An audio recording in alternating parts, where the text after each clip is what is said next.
सुबह का समय था, तभी दरवाजे पर एक दस्तक होती है। इतनी सुबह कौन आया होगा, जाकर देखती हूँ। रसोई में काम कर रही उस घर की मालकिन ने कहा और दरवाजे की तरफ चल पड़ी।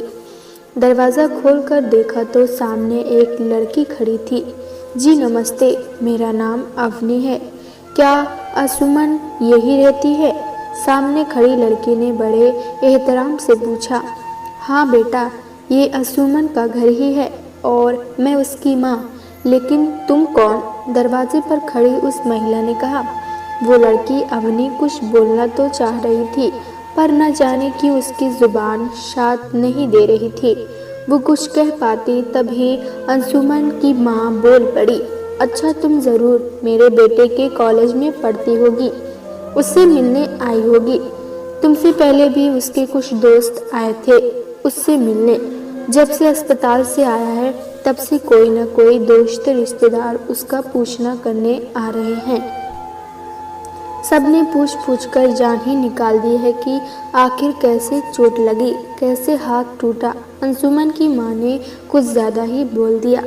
जब उन्हें एहसास हुआ तब वो बात को बदलने की कोशिश करते हुए हकलाते हुए बोली, मैं मेरा वो मतलब नहीं था। आओ, तुम अंदर आओ। अंशु अभी अपने कमरे में है, मैं जाकर बताती हूँ।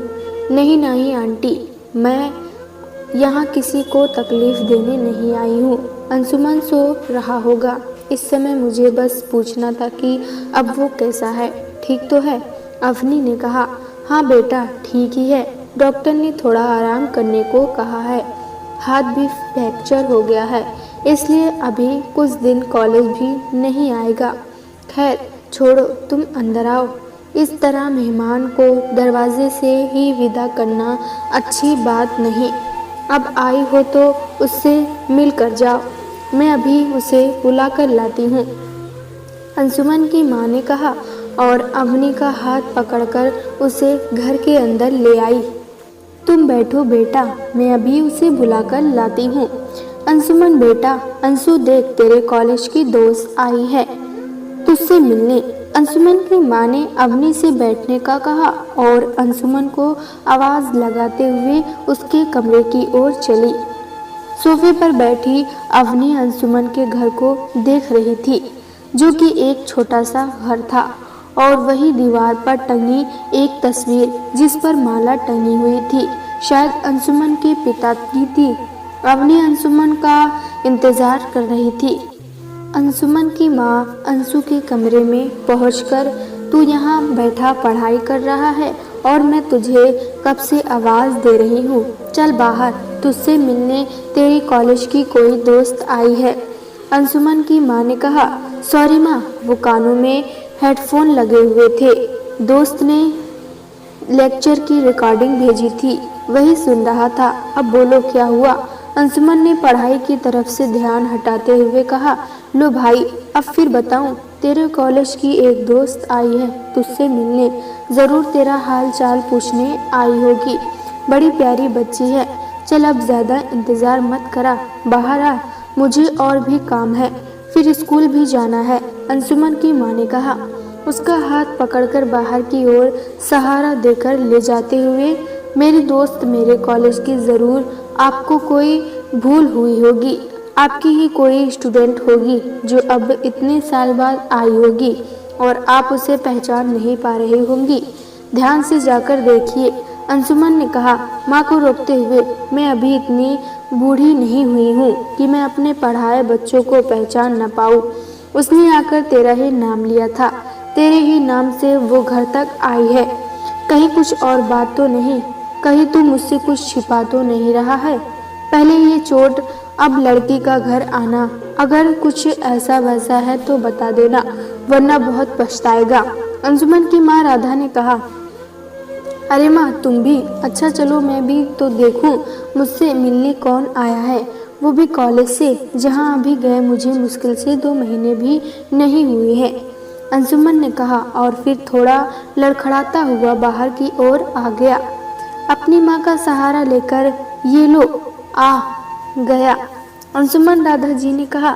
पीठ फेरी बैठी अवनी से उसने जैसे ही पीछे से आई आवाज को सुना, जल्दी से गर्दन घुमा ली और पीछे खड़े अंशुमन को देखने लगी।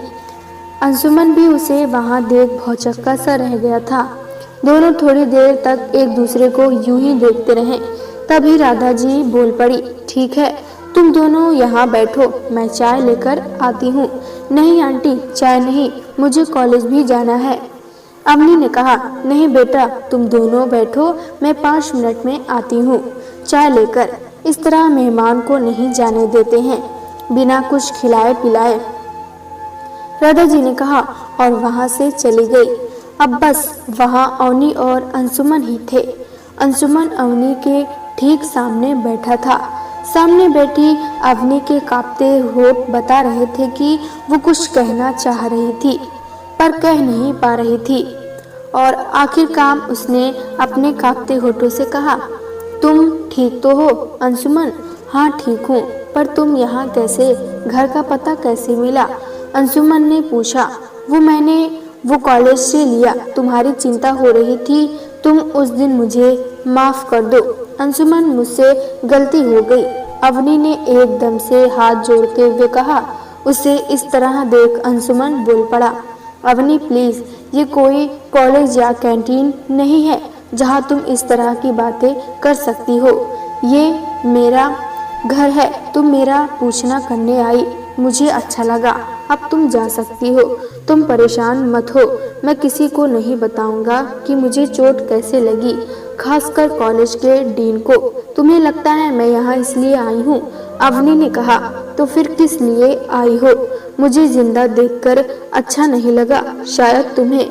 तुम तो खुश हो जाती अगर उस दिन खिड़की से गिरकर मेरे हाथ या पैर नहीं टूटे होते और मैं मर जाता।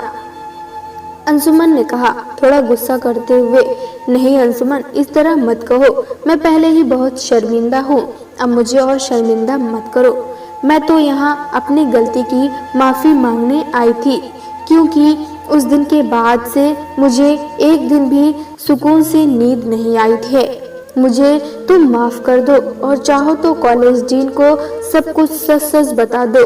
उस दिन जो कुछ भी मैंने और मेरे दोस्तों ने तुम्हारे साथ करने की कोशिश की थी ताकि हमें सजा मिल सके, कॉलेज से निकाल दिया जाए, हम लोग इसी के लायक हैं। मुझे लगता था कि तुमने ही प्रोफेसर को बताया है हमारे एग्जाम पेपर चुराने के बारे में, इसलिए ही तो उन्होंने एग्जाम पेपर बदल दिए थे ताकि हम सब बच्चे फेल हो जाएं। क्योंकि जब से तुम कॉलेज में आए थे तब से ही सारे प्रोफेसर तुम्हारे ही गुणगान गा रहे थे, हर सब्जेक्ट में तुम ही हीरो बने हुए थे। मुझे लगा कि तुम्हें मजा चखाना चाहिए, इसलिए अपने दोस्तों के साथ मिलकर मैंने वो प्लान बनाया था ताकि तुम्हारी कुछ ऐसी तस्वीरें खींच ली जाएं उन लड़कियों के साथ जिससे तुम हमारी मुट्ठी में आ सको। बाहर जाने के रास्ते बंद थे और तुम कमरे में उन लड़कियों के साथ अकेले थे। तुम चाहते तो भावनाओं के साथ बह सकते थे ताकि हमारा प्लान सक्सेसफुल हो जाता, लेकिन तुमने खुद को बचाने के लिए 2 मंजिला इमारत से कूदना सही समझा। मुझे नहीं मालूम था कि तुम इतना बड़ा कदम उठा लोगे, एक बार भी बिना सोचे समझे खिड़की से कूद जाओगे, वो भी 2 मंजिला इमारत की खिड़की से। अवनी कुछ और कहती तभी अंशुमन बोल पड़ा, उस समय मेरे पास कोई और रास्ता नहीं था। भले ही वो लड़कियां तुम्हारे प्लान के हिसाब से मुझे अपनी ओर आकर्षित करने का हर संभव प्रयास कर रही थी, लेकिन मेरे संस्कार और मर्यादा इस बात की इजाजत नहीं दे रहे थे। मेरे लिए खिड़की से कूदना कहीं उचित था। कॉलेज में बदनाम होकर अपने माता पिता का सिर झुकाकर जीने से अच्छा कहीं मेरे लिए खिड़की से कूदकर अपनी जान देना कहीं ज्यादा सही लगा, जो मैंने किया भी। पर शायद ईश्वर को कुछ और ही मंजूर था, जो एक बार फिर तुम्हारे सामने बैठा हूँ। तो इस बार कौन सा प्लान बनाओगी मुझे बदनाम करने में? अवनी, राय ज्यादा कोई सा नहीं, मुझे तुम्हारी माफी मिल जाए वही बहुत है। उस दिन के बाद से तो मैं खुद से भी नजरें नहीं मिला पा रही हूँ। कि मैं किस हद तक गिर गई थी। मुझे खुद यकीन नहीं हो रहा है, ऐसा घिनौना काम करने जा रही थी। छी, सोचकर ही घिन आती है, अवनी ने कहा।